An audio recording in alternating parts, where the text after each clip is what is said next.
welcome to episode number 197 of the ETPHD team podcast with myself and Anna. Hi Anna, how are you? Hello, I am really well, thanks. How are you? I'm also really well, thanks. And Georgia, how are you?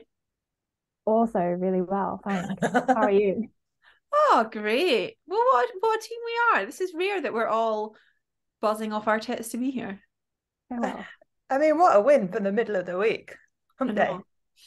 I know. I did just get my eyebrows threaded and tinted, and then I had 10 minutes before the podcast and I got home and I thought, oh, I've got time to just like get myself together. And then I looked in the mirror like, oh my word, it was like I had just slugs across my head. The dye had obviously gone up into my forehead a little bit, and so I was just rushing around. So if I've got like sluggy eyebrows, it's just for today. Not at all.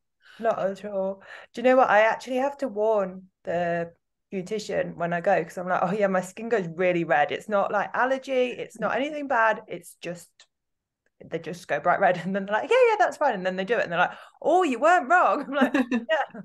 Panicking. I always cry when I get stuff threaded as well. I'm always like, I'm fine, it's just a natural response. I'm not upset, I'm not in pain. And every single time they're like, oh, do you want to stop? I'm like, no. Keep going.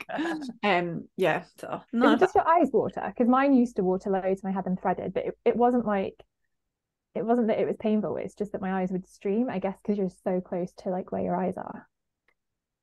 What else would water if it's not Nose? just Like, really nose? I don't know. Tickly nose. Like, I don't know what else, maybe. Okay, before we start, just a heads up, don't listen to nutrition advice from like podcasts that are not nutrition podcasts. Even nutrition podcasts, a lot of them are crap, obviously not us. But the most recent podcast from Diary of a CEO, again, I have no ill feelings towards podcasts. I think he has some great guests on there. I don't personally listen to it so much anymore because of the quality of nutrition stuff on there is getting worse and worse and worse. And it sounds like it's peddling, like trying to peddle some narrative about a dietary pattern that maybe the host likes or that all of his guests seem to promote. And it's a shame because he has such good guests on there, and he's had good fitness and health guests on there too. But just recently, the nutrition stuff is so awful. I think I like to listen to the full episode before I know that I'm going to get questions on it. So I listened to the full episode of it this morning, and they were talking about like one of the clips I think they shared is how your midsection is directly really the amount of fat you store on your midsection is related to the size of your brain as you get older, and your brain shrinks as your belly gets bigger or something like that. It was something really obscure, and I would say 90% of what's in that most recent podcast in terms of nutrition advice is wrong. And I had a conversation with Rosalind about this because she was like, I'm just trying to explain it to someone because I've already had some questions. And it's like, at some point, it's like the burden needs to be on the person to prove what they are saying. Now, science doesn't prove anything ever. And if someone ever says science is proving something, they don't know what they're talking about. But we can't spend our entire lives like saying this is wrong, this is wrong, this is wrong. We can only spend our lives trying to put out good quality information. But so much of this, what this guy was saying was like, I'm not a nutrition professional. No, I'm not an academic. But I got in to study something at uni, sports science or something at uni. So, I do understand some things.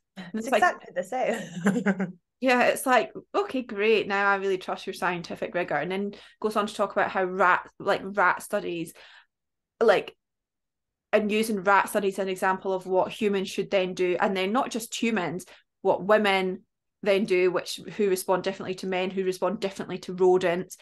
It's just wild. Like the quality of that was shocking. I actually laughed in the introduction, and I laughed at multiple points out because I was so like flabbergasted at just the audacity of misinformation. So that I just wanted to say that because I'm sure we will get some questions on this one, and that's most of my opinion on most of what they say. Anyone that says red meat is not associated with ill health outcomes long term is generally someone to be skeptical of. especially processed meat, which he didn't actually say that, but he is very much pro eating lots of red meat, which is generally a red flag. Okay, that's all I had to say on that podcast. Let's move on. Georgia, do you want to go first on the questions? Thank you. Okay. Any tips for handling nervousness when having a job interview? I know I'm capable and have the right experience. I prep and think through all my examples, but when it comes to it, I get so worked up and nervous. I worry my brain will just go to scrambled egg and I won't be able to remember anything, which has happened to me before when I panic. That is one of Becca's clients' questions. Oh, I feel like I can 100% relate to this in the past. Can you guys? It's like 100%.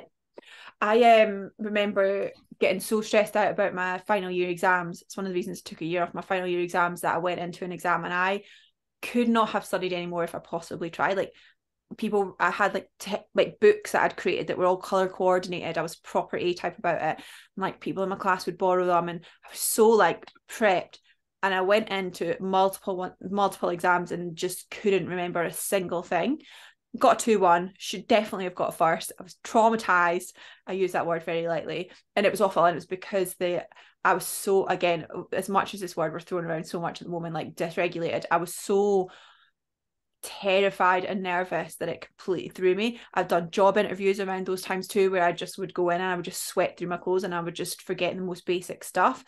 Once I remember I was doing a VO2 max test, which is like a test of aerobic capacity that you do as a physiologist, and I was doing it at a really elite level of job at the time when I thought I wanted to work in elite sport, and I was getting kind of assessed for my skills before I went and did it with other people.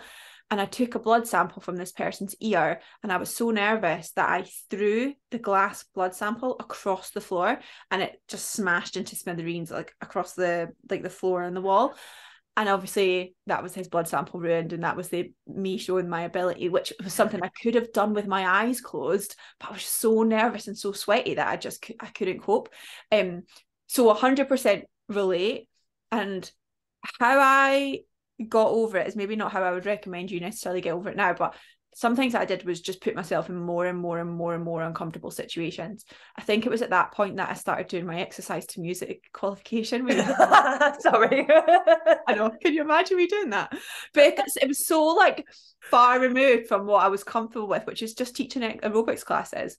Because I'm so uncoordinated. The examiner was like, your arms are just flailing around. And I was like, that's just what my arms do.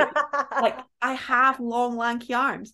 And I hated it every single time I did a class. I was so nervous. But you can't mess up when you're going like 100 miles an hour in front of 40 women or people, usually women in that class, and doing an aerobics class. You don't have an option but just to do it. So I did a lot of things like that where I just really like put myself in really uncomfortable situations. I also gained weight, which I think helped a lot. I think when I was at that time, I was very underweight. I had HA at that time as well, and I was very regimented in everything that I did, and I was very focused on perfectionism, and I was so scared of failure. And so for me, gaining weight didn't make me more confident in that direct association, like, or direct kind of cause and effect way. But as my body image improved, as I gained weight and got my cycle back and felt more comfortable in myself, I felt more confident going into things. I also think I like the question of like, well, what's the worst case here? Like, worst case is you don't get the job. Like, you don't lose anything. You just don't get that job. Like, nothing has to change. And it's like, oh, well, could I live with that worst case scenario of not getting this job and then going for a different job and getting that one instead? You probably could. So like, what if you got to lose? And the final thing is something that I'm going to have a visa interview at some point, and I'm already nervous for that. And I've not been like nervous like this weirdly for a while, and already I'm like, okay, I can feel what's happening in my body as the nerves come up. So thinking about strategies you can use to self-soothe in the moment. So again, a classic one I'll use for presentations is putting my hand on my heart, or if I can't do that mid-presentation, if I'm doing a big talk, I'll put my hand on my forearm, like on my other forearm, and just to bring myself, like to ground myself, to remind me to take breaths, to remind me to be mindful, and just brings me back to the present moment. And the final thing is celebrating failure. Like I can't, like obviously for the last 6 months or year, that's been a big focus for me of reframing how I see failure. And for me, when I think of failure now, I really do try and celebrate it as learning something or challenging myself or doing something brave, as opposed to like something negative, because you have to fail, otherwise you're never going to get anywhere. And if that's not getting a job, then think what you can learn from it or what experience you get from it. Like, I was just thinking on the flip side of what you were saying, kind of on the like, what's the worst that could happen, and reframing failure. I was working through kind of limiting beliefs with a client and coming up with like statements that she can challenge when she is kind of caught up in that moment. And one of hers, which I thought was brilliant, and it's probably one that I am going to be using myself, was like, why not me? Like, why shouldn't I be able to go ahead and interview for this job and potentially even get it? Why wouldn't it be me? Because you're a fantastic person. So yeah, I like that one. And I was thinking in the moment as well, strategy wise, like making sure that you are breathing still, because I know if you're anything like me, and it's something I've been really mindful of this week, is that I've been definitely like breathing just, I can feel it, like not even into my chest, I think like just below my neck. I'm like, oh my God. So take some nice deep breaths. But you have a worry ring, right? And I thought, Emilia, do you have No, like Emma a does. ring? No, Emma does, and she Ah, loves a wee spin of it.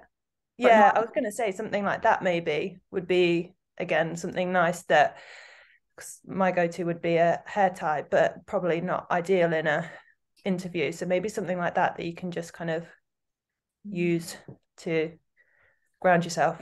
That would be my go-to. I think what I like about this client is they've said that they know they're capable, so they already know they can do it, and they're a good candidate. And I mean, some different to you, but Emilia, kind of similar. I don't know if you remember this, when I was working with you, I had my first exam for my master's nutrition course, and I had a panic attack like in the exam. So like I sat down, and as soon as they said, right, you can turn the pages over and you can begin, my Fitbit was like, are you running right now? And I was like, no, I'm sat down, and I was dripping in sweat. And I got through the exam like by the skin of my teeth. But I remember talking to you about it, and you were like, okay, like some box breathing would be great. And I started practicing box breathing in my lectures. I would do it before my exams, and then I would take it into my exam with me. And before I turn the page over, like I would do like a round of box breathing, and then I would read the question, and then I would breathe again, and then I would answer it. And it was never a case of like, oh, I don't think I can do it, or I don't think I can get through it. I knew that I'd done the revision, but it was that classic, you go in and your mind goes blank, and you come out and you're like, oh, I remember all the answers now. And it was just the pressure of the situation. So having something that helps you to feel grounded, like in the moment, can be really helpful. And the last thing, really, Emilia, I'm just wondering if we can swap one of your meditation sessions for an ETM class on our Facebook page, because I would be down for joining in with you teaching an aerobics class. absolutely not. I was like, what's an ETM class? Which says a lot. It's never going to happen, ever, ever, ever again. There's certain songs that are ingrained in my head that I just think, if I like, what is it? Release Me, Agnes. That was a classic. I can teach aerobics. Like I really enjoyed that part of my course. Like it was my favorite thing. And then once I qualified, I didn't teach for like 5 years, couldn't need to. And then one day, like an instructor just couldn't turn up, and I was like, okay, just gonna grab a CD and see what happens, and just went for it. Oh my gosh. Oh my gosh. It was fun. Yeah. I used to do like the really fast one of like the equivalent was like body attack, I think, of the Les Mills ones. It was wild. Okay, fab. Anna, question. If you guys could only ever do one exercise for the rest of your days, what would it be? Ooh, question. Like one actual exercise or like one type of exercise? It doesn't specify, so I will leave it open to interpretation. If it was one type of exercise, mine would probably be, I'm not including walking in this because I just count that as just general movement, would be resistance training. Not because I love it the most, just because it would be the best thing for my health. And then One exercise would probably be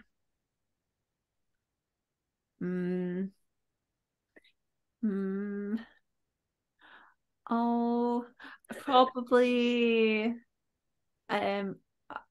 RDLs, I think. Oh, No. snap. I Oh, would say really? RDLs. Yeah, because you get upper back, mid back, like shoulders, glutes, hamstrings. Only really quads that aren't getting a huge amount of stimulus, but even then you're still using them. Yeah. That's cool. But then maybe I think leg press or something's probably more sensible. I was just going to go conventional deadlift. I can't do them. My body, my hernias are no. I'm not a fan of deadlifts. I'm quite jealous. I No. think that's smart. But I think agreed on resistance training regardless. So. Yeah, yeah. Yeah. Although I would really miss cycling because I love cycling. But yeah, for ultimate health, if I can only do one thing, I guess I'm committing to RDLs for life. Yeah. Massive hamstrings. Massive hand. But I'm also like, I'm not going to lie to you, it's functional, but it's also aesthetics. Like if I could only train one muscle for like, or one muscle group forever, it would be my glutes. Like I'm not going to pretend to be deeper than that. But I also think that's important for posture. And it's just, yeah. And back health. Yeah. Meh. Okay. I have been much more aware of people's energy and how I feel after some social interactions. I'm noticing that some friends I just don't want to be around, not feeling heard, seen, fear, or being judged, that kind of thing. I know they're all projections of my own stuff, but for the last couple of interactions, I'm out of sorts for hours afterwards. I've walked away from lots of friendships and people, so it's not that I am afraid to walk away from situations that no longer serve me. But I guess my question is around navigating friendships as we grow and weighing up the impact of being alone versus being around the wrong people on our health and well-being. Oh. One thing I would question was, is it just a projection of your own stuff, or is it genuine stuff that's going on that isn't okay?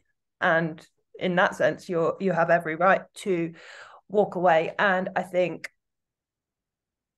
classic reframe, rather than worrying about potentially some alone time, like this is a really great time to find people that actually like you want to be around and make you feel good, and potentially doing some different things to help find you those people. And I think also sometimes our mind goes to like worst case scenario of if I don't have these people in my life, then I will be alone, and being alone is like the worst thing ever. But worst case scenario isn't really ever going to happen because you're never going to not meet new people for the rest of your life. And sometimes it is just like you said, you outgrow certain relationships and then you find new ones. And I think something I read, oh, don't judge me for like being like Instagram therapy thing, but I read it on Instagram, and it was one of those things where it's like not just looking at like romantic relationships, but also friendships as well. And the idea that the end of a friendship is like a bad thing, whereas you have different friendships at different times in your life for different reasons, and like people come and go, and not like they serve a purpose, but as in like your relationship with that other person serves a purpose. Like at that point you both have a need and you get on really well for whatever reason, and then as you grow in different directions you kind of move on and find new friendships. And I think that's a really nice way to frame it, because it's very easy to feel like bad about yourself and thinking there's something wrong with you, like you said, am I just projecting, or actually has that friendship kind of run its course and now you're ready for the next chapter of your life and the new people in your life as well, like you're going to finding new people. So I'm going to completely go disagree with you too. I don't disagree with you too. I think that those are both important.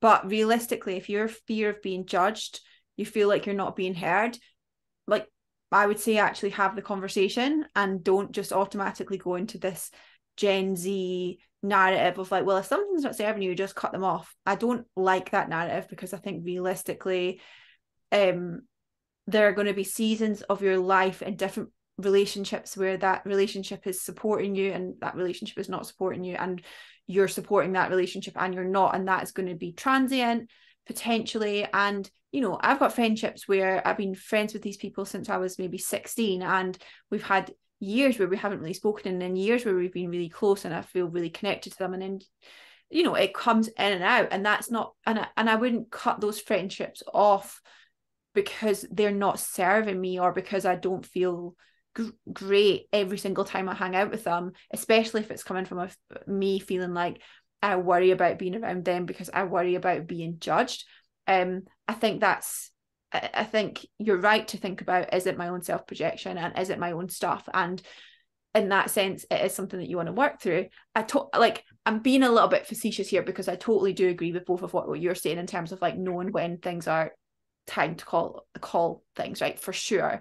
I just think that we are these days a bit quick to sort of say, well, I don't like that, so I'm not going to do it. And I think that can lead us to disconnection, because we'd rather do that than have a hard, vulnerable conversation with someone that we love and say, I don't feel really like when we're together that you're really like hearing what I'm saying. I feel like when I try and speak to you about my stuff, you bring it back to yourself. Or I feel like when I try and speak to you, you're maybe distracted with other things. Is that fair for me to say? And is there something that we can do to try and like communicate or like rectify that? And it's interesting because I think we do this a lot more with friends than we do with relationships, especially as women. We're like, especially in heteronormative relationships, we're like, I'm going to make this relationship work regardless. And it's toxic as hell. And we're like, yeah, but if we just change this and we just change that. And then when it comes to work or when it comes to friendships, we're like, nope, that doesn't serve me. I'm off. I'll see you later. And that's really, really unhelpful for so many reasons. We stay in shit romantic relationships, and we ruin some potentially really strong connections that we have. So I think just being aware of, like, is it a fear of judgment, in which case that's stuff for you to work on? Is it actually that whenever you hang out, they literally don't ask you a single question about yourself at all, and you just come away feeling drained, in which case can you have that conversation? Or is it just because you're a little bit introverted and actually being around people does drain your energy, and what you're doing is you're going to meet someone, you're taking on all of their stuff, and you're not creating enough space for yourself to restore your energy, so you're blaming that person, when really it's just about navigating the time that you spend with people, how much time you spend with people, whether that's big groups or small, like one or two people at a time, the environment that you spend time with, and how much time you're spending on yourself to restore that. So there's not a clear answer, I don't think, in my head. I think you just have to really look at realistically what's going on, and is this something that I want to fight for? And has it been something that I think in the past would have been worth fighting for? And if so, like, how am I going to do that? Okay.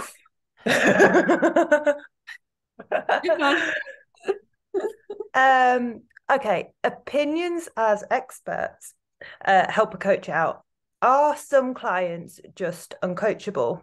No matter the strategies I use, I have one client who does 0% in terms of behavior change each week, but still wants coaching.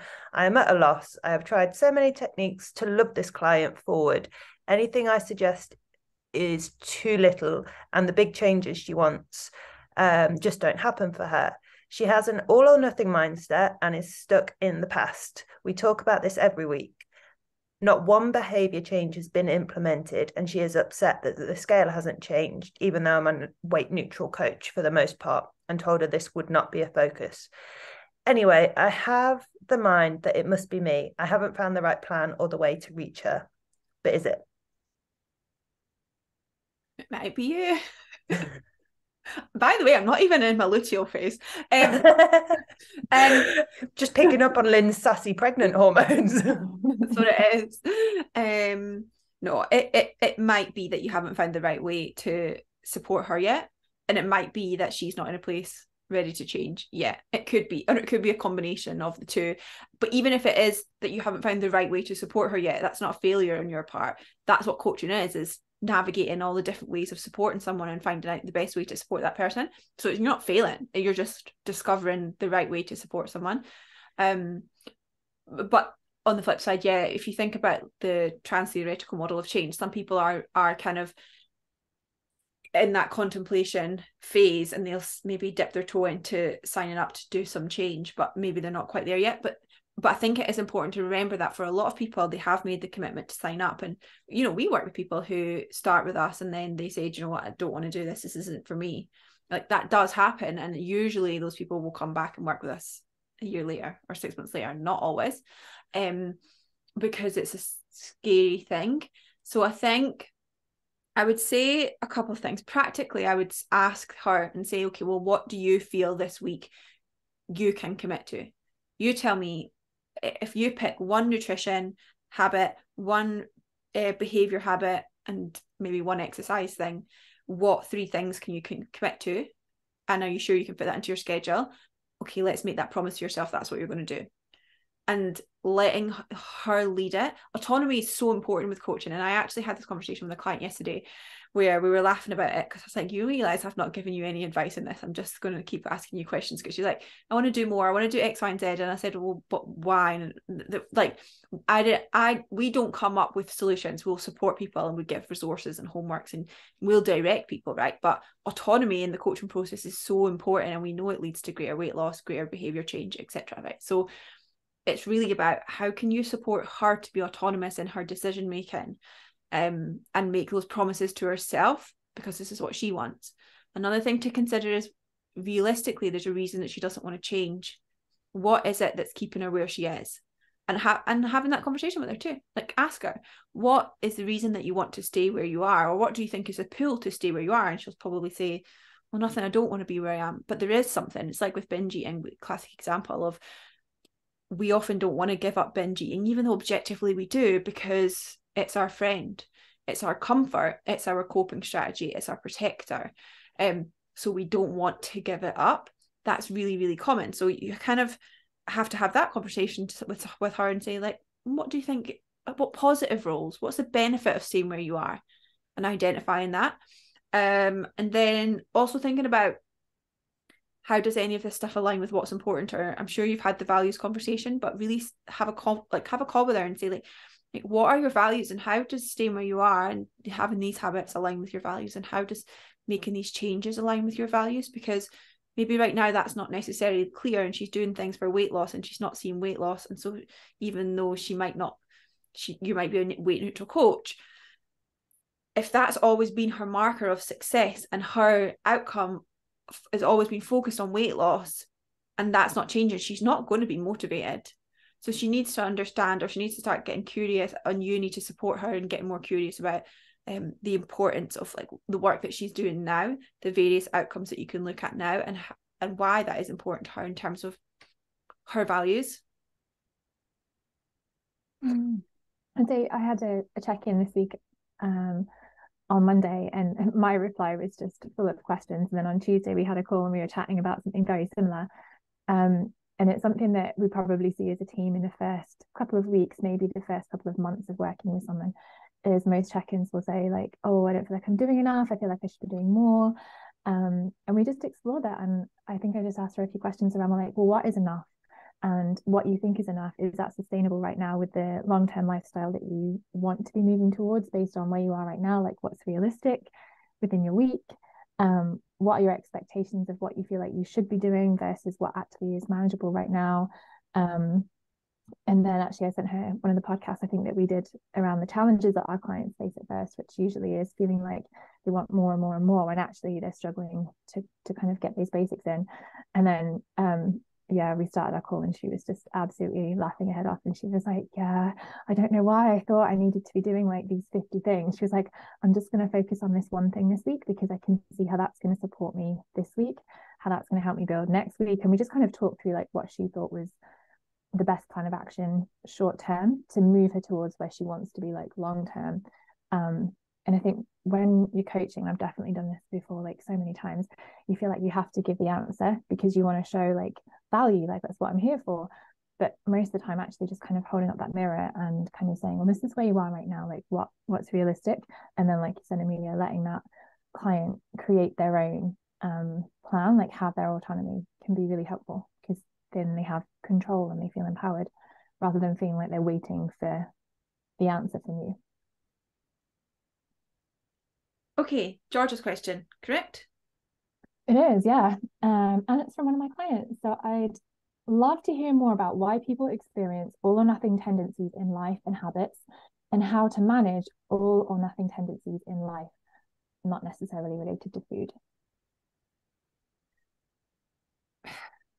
It's kind of like a cognitive distortion.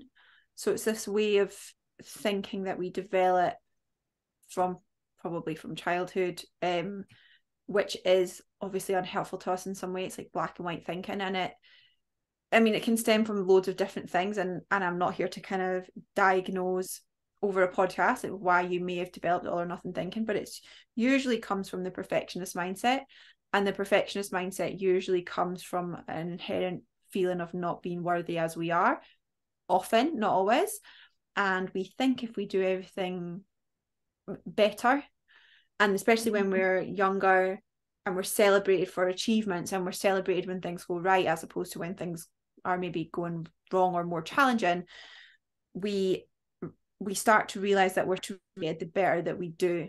And so when that's combined with like this perfectionist mindset, or this can then create a perfectionist mindset of, okay, well, if I just do everything really, really, really well, then I'll get all of this external validation that I need, and I'll finally feel like I'm doing everything right, and then I'll finally feel like I'm enough. And then what happens is that if you have one slight deviation from what you think is the best way of doing things, you feel guilt and you feel shame because it's not optimal and it's not perfect. And as a result of that guilt and shame, you then kind of fall into the nothing mentality of like, let's just screw it all because I can't do it well enough is perfect and I can't do it well enough, so why bother at all? We don't create that space for saying, well, 80% is actually really, really great, and that's actually what we're looking for. We're like, it's either perfect or it's crap.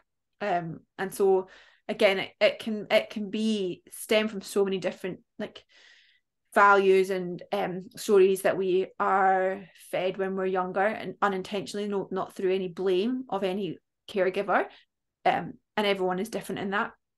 But I think it's also exacerbated by like capitalist narratives and hustle culture and patriarchy and all of these things that combine to kind of tell us that the more we do, the better we are, the more we earn, the better we are, the prettier we look, the leaner we are. All of these narratives that say more and more and more is better, that just exacerbates this perfectionist mindset and this need to just do more and more. And then again, a slight deviation, it's like, nope, like that's not good enough at all. So that confirms my narrative that I'm not enough. I may as well not try and do anything at all. Yeah, most definitely. I think in terms of challenging it, we've spoken about this loads of times, and that's implementing imperfect action. Like, start as small as you need, but get comfortable with things not being 100% all of the time. And I thought of a new one today when I was at the gym. And did I take a photo just to document that I was at the gym? Yes. But my one today was doing, I think it was like 5 minutes 6 as my warm-up rather than 5 minutes. And like, I was thinking, I was like, past me would have done 6 minutes. And I was like, no, past you would have done 10 because 6 is just meh. It's like neither here nor there. I was like, oh, that's a cool win. I can do that. And it was only because there was a decent song playing at the gym. I was like, I'll listen to this and then I'll move on. But things like that give you that little feeling of discomfort, and then see how that then kind of infiltrates into other areas and how you feel a bit more flexible around food or in social situations and things like that. Agree. Okay, how do you set and stick to boundaries? I find it difficult to set a boundary as I find it difficult to gauge if I'm being too hard or too soft. This applies to both my relationship with my partner and my children. I seem to doubt myself and never appear consistent.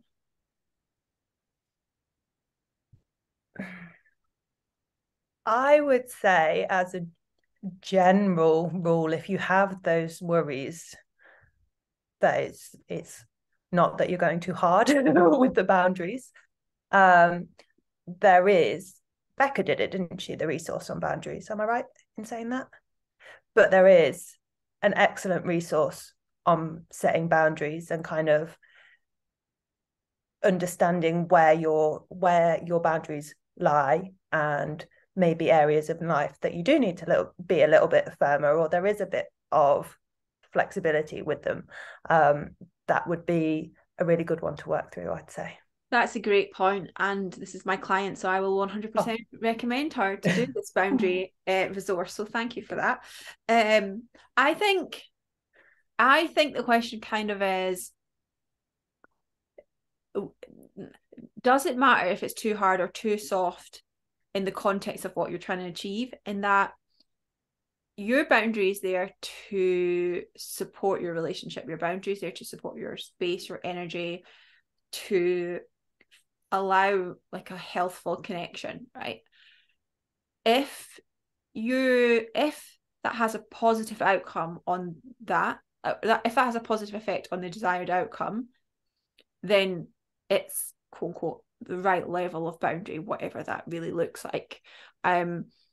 If people don't change their behaviors and it's a valid boundary to set, which again I suppose is part of the question, you know yourself with common sense. If you're saying to your children, don't ever drop food on the floor ever again, like, you know that's never going to happen. But if you're saying to your kids, don't eat dinner in front of the TV, we're going to have it at a dinner table, that's a valid boundary, right? That's just common sense. But if you say, okay, we're going to eat dinner, we're going to a table every night, and your kids continue to eat it in front of the TV and ignore you, then that is too soft, right? Because the outcome is not meeting the desired outcome. So I don't think there's an answer of like too hard or too soft, in the sense of, is that boundary serving the purpose that it's supposed to serve, which is usually fostering a stronger connection or preserving your space. And I think sometimes, especially if we're people pleasers, we don't think protecting ourselves is a valid reason for a boundary. And so then we think, well, is it too hard? Because really it's only serving myself. But there's nothing like only about serving yourself that's still important. It's not a selfish thing. Unless, of course, you're saying, I'm not going to cook dinner for my children who are 5 years old for the next 2 weeks because I need to preserve my time and do my yoga session tonight. Again, common sense. It's like, that obviously wouldn't be correct, so to speak. Oh, maybe it is for your family. Maybe your 5-year-old is like Matilda and can, I don't know, magic up her own dinner. I don't know. So yeah, I don't think there's a clear one. I think notice how you feel after setting it. Like, do you feel guilty because you people please often, and can you sit with that guilt and know that that's just because it feels uncomfortable doesn't mean it's wrong? Or do you feel resentful because actually people haven't managed to stick to that boundary, and so maybe you need to work on how you communicate it or the outcome of that boundary? I also just think, to kind of add on that a little bit, like, sometimes it's down to what you think a boundary is for. Like, sometimes there's this misconception that a boundary is a rule, and it's a rule that is like, you know, self-serving only. But when you're setting a boundary, you're communicating clarity, your expectations in a relationship, like what you expect from somebody else, and also like what they can expect from you. And when you're clear, you're being really kind.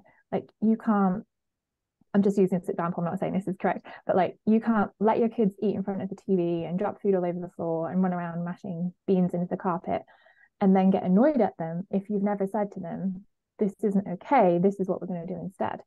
But if you give them that boundary, that clarity of expectation, then they understand if they're doing something that actually is going to frustrate you or is, you know, not actually what you want. So yes, it's helping you, but it's, like you said, it's building connection. It's helping your relationship with your children or with your partner or with your friend or whoever. And I think sometimes just understanding that can help take away some of that guilt, because we feel like, oh, I'm just kind of getting bossy and telling people what to do. And it's like, well, no, the other side is that actually you are creating a much healthier relationship, so people know what's okay and what isn't okay, and what's crossing the line and what isn't. Agree. It's me, isn't it? I was like, just about to I think we switch halfway, maybe. Either way, I don't know. Anna, go for it. I think it's you now. I'll go regardless.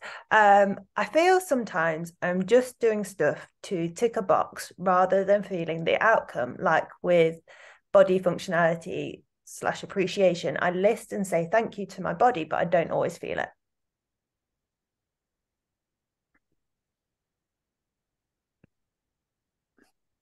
I mean, I don't know if box ticking is a bad thing. Like, sometimes you do have to just tick a box to build a habit and to build a behavior, and not saying like it's a fake it till you make it kind of thing, but sometimes you do need to do the thing so that the thing becomes something that you just do without overthinking it. And sometimes it's like, well, why am I doing that thing? You know, if you're going to the gym, even though you don't feel like it and you're just ticking off getting 2 or 3 sessions done, great, because you're still going to improve your health. You're still going to have the outcomes that you want. So if it's a case of feeling super driven to do it or doing it just to tick the box, like, I think my opinion would be like, is that really the end of the world? I agree to some degree, to a large degree, in that sometimes you will have to tick a box. And we talk about this a lot with like resistance training and stuff. Sometimes for us, resistance training is just ticking a box, or sometimes going for a walk is ticking a box and you don't want to do it, but you're doing it because your future self will thank you for it. But I think that that's not a long-term strategy.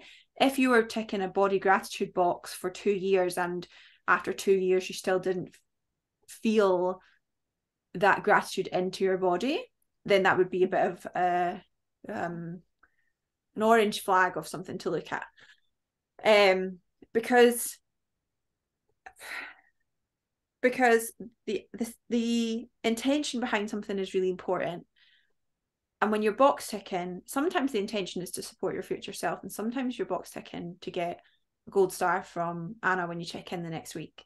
And again, initially, early on in this journey, that's quite common, and you just want to do everything right because you're a high achiever and maybe a bit of a perfectionist, and so you want to do all those things. But that's not necessarily going to serve you in getting the most, like, that's not going to be a long-term strategy, because Anna won't be there forever, and then it comes, well, why would I still bother doing this? So I think checking in with why, like, what's the purpose of that body functionality work? What's the purpose of finding other ways to be grateful for your body aside from the way that it looks? Why are you doing that?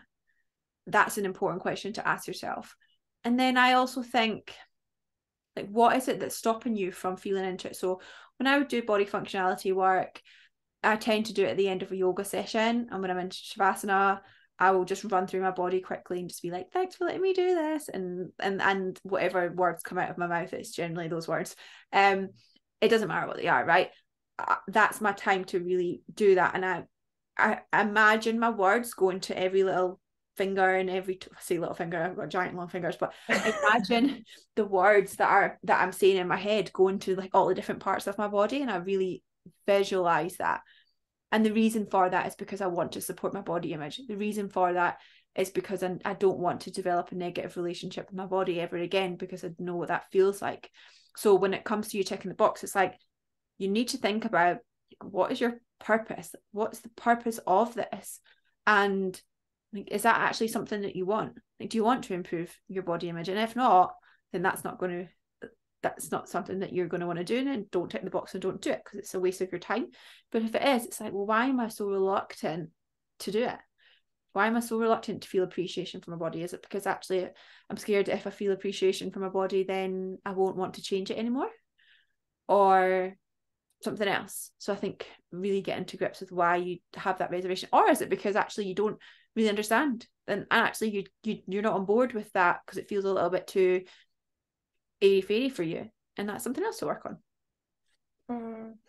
I was thinking whether it's, I mean, this client has, she shares her lists of body appreciations. They are exceptional, but I'm wondering whether, what's the word, like running through a list. Okay, so why don't you pare it back and just think of one thing that you are truly grateful for, rather than, well, I have to do all of these different parts for the body functionality for it to be enough. No, let's just pull it back and find something really deep and meaningful that you can connect with, and almost think, like, sometimes we fall into that mindset with exercise that it's something that you have to do. No, it's something that you get to do. And obviously what both of you were saying is like connecting with the purpose and why you're doing it. Well, I'm doing this to support my body image. Okay, so let me find something that I really am super grateful for, super appreciative that my body has allowed me to do, supported me to do that day, and take some pressure off in that sense. Yeah, I think that's such a good point and such a good insight. I think it's sometimes you start with the granular stuff of like, I'm really appreciative for my lungs for gas exchange and all these things, and you get really granular about it. But once you've kind of got that awareness, then just taking a step back and being like, oh, I'm really grateful for my body for learning this. That's enough. as long as you understand like the deeper stuff behind it. So you're totally right. Maybe it's time to just then take a step back a little bit. Georgia, is it you? I think it's you. I went, then Anna went. So I think it's you, but I'm happy to go again if you want me to. Just go for it. Go for it. Who knows anymore? So I'll just keep going. This is one of my clients. So I'm curious on food and FOMO. For example, we have, excuse me, I've lost my mouth. We have a buffet breakfast here, and I always feel this desire to have as many different foods as possible. Like I'll miss out if I don't try it. I reflected on this each day regarding my emotions and my mood, and if I was happy, stressed, annoyed, relaxed, and it didn't seem to matter. I always wanted to have a food in case I miss out. Okay. I'm not sure what the question is, but just insight, I think. Okay. It's not emotional eating. So it's great that you're looking before you eat, you're checking in with your emotions to see what you feel like. It's not emotional eating, it's scarcity around food because you might not have it again. And to some degree with a buffet, you're right. It might not be there tomorrow. But this ties in line with unconditional permission to eat. It's something that we see at Christmas, Easter, times like this where food genuinely is scarce and you don't get year round. This is often when unconditional permission to eat is challenged because it's like, well, I know that I can have it anytime I want, but realistically, I might not have the opportunity to have it again, so I want it now. And that's valid. If something is truly delicious, if that was like a freshly cooked cinnamon bun, hot on a hotel buffet, the chances are I would have that every day for a week because I don't know when I would have it again. But even that, after about 3 days, I'd probably be a bit like kind of over it a little bit. But the novelty of it, once you've had a mouthful of it, is probably going to dissipate unless it's something great. So what I would probably do is share that cinnamon bun with whoever I was with at the hotel buffet. Maybe not the first day, but certainly after that, and then supplement it with some eggs and some fruit and some vegetables. I would probably do that anyway. So if it's something that you think is truly delicious, have a bit of it and have more of it if you really, really love it. There's nothing wrong with it at all. But recognize that it's probably after the first time not going to be something that you're so desperate for to have again. And the novelty will probably wear it off. I think sometimes we look for deeper meaning for things, and most people have a little bit of FOMO at a breakfast buffet. But I also think too, when you truly get to the place of unconditional permission to eat, and then you go to a breakfast buffet, you realise that a lot of the time the stuff at the breakfast buffet is actually not great. And that dry croissant, you've only got FOMO for that because you don't let yourself have the delicious fresh croissant when you go to a bakery down the street. So hotel buffets, I mean, some of them are great, but some of them are crap. And if you've got FOMO for the crap, and I say crap food colloquially, you know what I mean, no food is crap, but I mean a dry croissant, for example. If you've got FOMO of that, then think about your unconditional permission to eat outside of it. But if you've got FOMO for a hot cinnamon bun or your favourite food, it's pretty valid because you don't have them often. Do you know what I love about buffets? Like just watching, particularly breakfast ones, just watching people from like all across the world, like, what are you having for breakfast? Obviously making no judgments, but I'm like, never thought of that combination. Do I want to try it? Probs not. I'll stick with one. Yeah. I love it. I'm like, oh, okay, cool. You go. Yeah, you're set because you automatically go for the same stuff of like, maybe I'll have some Greek yogurt, maybe I'll have a little bit of cereal and then some toast, and it's like, oh, they've got cheese and eggs and olives and I don't know, a croissant. Okay, pal. Oh, do you know, I just love it, just goofy.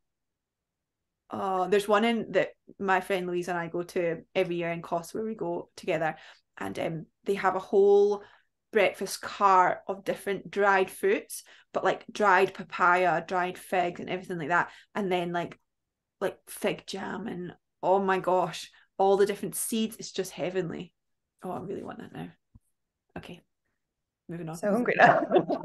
I'm just like filled up with water. Like, no, calm down. Oh, that sounds Cinnabon would be great right now. Yeah. Thanks, okay. Emilia. Sorry.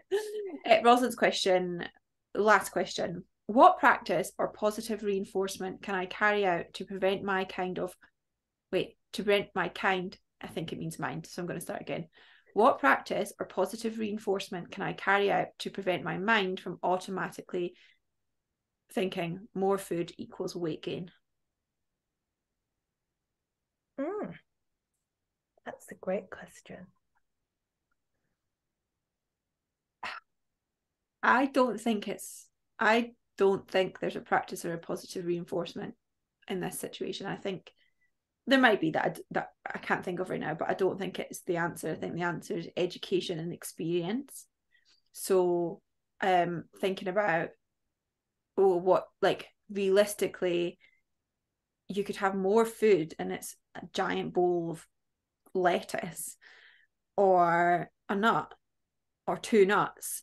More food is the giant bowl of lettuce, but it's not going to lead to a calorie surplus. But two nuts probably won't lead to a calorie surplus. I was going to say, you get the idea. It's more calorie dense. You get the idea, okay? So I think part of it is just educating yourself around food, and sometimes I think when we come from more of a perfectionist mindset, we automatically think that understanding foods and macronutrients and things can be quite toxic to that, because we can become like kind of addicted and obsessed with knowing the numbers. But actually I think sometimes when you have this type of mindset where you struggle with thinking that all food is going to lead you to weight gain, sometimes empowering yourself with the knowledge that that's not going to happen, and how foods can nourish you in other ways is actually really, really helpful.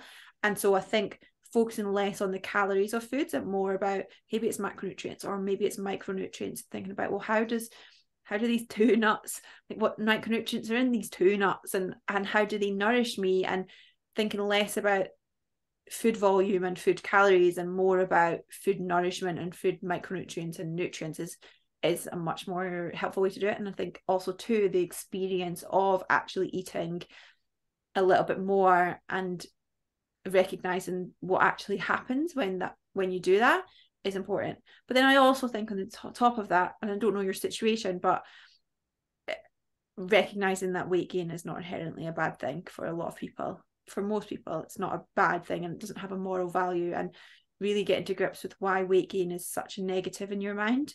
And again, I don't know your situation, so I don't know if body fat levels are impacting your health in some way, but weight gain is not inherently a bad thing, and that's often a narrative that we tell ourselves based on society and culture and things like that, when realistically for a lot of people weight gain can improve your hormonal profile, it can improve your mood, it can improve your energy, it can improve your cognition, it can improve your body image, so many things.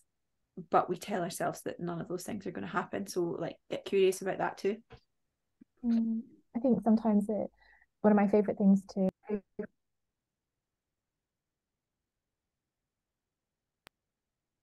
oh yeah, I was muted, apologies. Sorry, I muted you, Georgia. I'm really sorry. Not a problem. It wasn't because I wasn't interested in your answer, I promise. Quiet, Georgia. Well, what were they saying? Oh yeah, so some of my clients in menopause, like one of my favorite things to work on with them is educating them around like the benefits of having unsaturated fats in their diet, because so many of the women that I work with have spent years and years and years on a low fat diet, and they fear, like you said, eating more food because they think of really food about weight, and kind of not really anything outside of that. I'm struggling for words. And when we start to think about how unsaturated fats help with heart health, particularly once we are post-menopause, there becomes a health element to it that they really enjoy and really get into. And then beyond that as well, like when they're actually eating to feel good, they have this energy, they go to the gym because they have the energy to do it, they have these more intense workouts, they want to walk more, they have more energy for work, for their kids, and they forget about the fact that they had this fear previously of like, well, fat's bad or eating more food is bad. And like I said, it comes back to a bit of education and then evidence as well, like eating the food and seeing what happens and getting curious about how it affects your body, whether that's weight gain or not weight gain, but actually like what happens when I eat these foods, how do I feel? I find that really exciting. I don't know about you guys, but I do get very into like, let's talk about fats. I'm not sure if I get that excited about talking about fats, but I think it's just that I really like I like nuts. I like avocados, I like eggs and stuff. I'm like, look at all this good stuff you're going to get to eat that you've just been missing out on for years. I know, they are great. That is like what you were saying, Georgia. That is the one thing I think so many people, when they've come from a history of dieting or restriction, or like, fats are always, even when they've done so much work on their relationship with food, fats are always the one that they're like, just kind of stay in the background a little bit, when actually when you start to include a bit more, then they're like, oh, I'm actually satisfied with meals. Oh, I just needed a spoon of peanut butter and that's made my breakfast like 10 times more satisfying, and I can go 3 hours without thinking about food. Like, small things like that. Yeah, most definitely. Yeah, it's exciting. Okay, thanks everyone for your questions. Keep them coming in. Thank you both so much. Thank you. Thank Bye. you. Bye bye.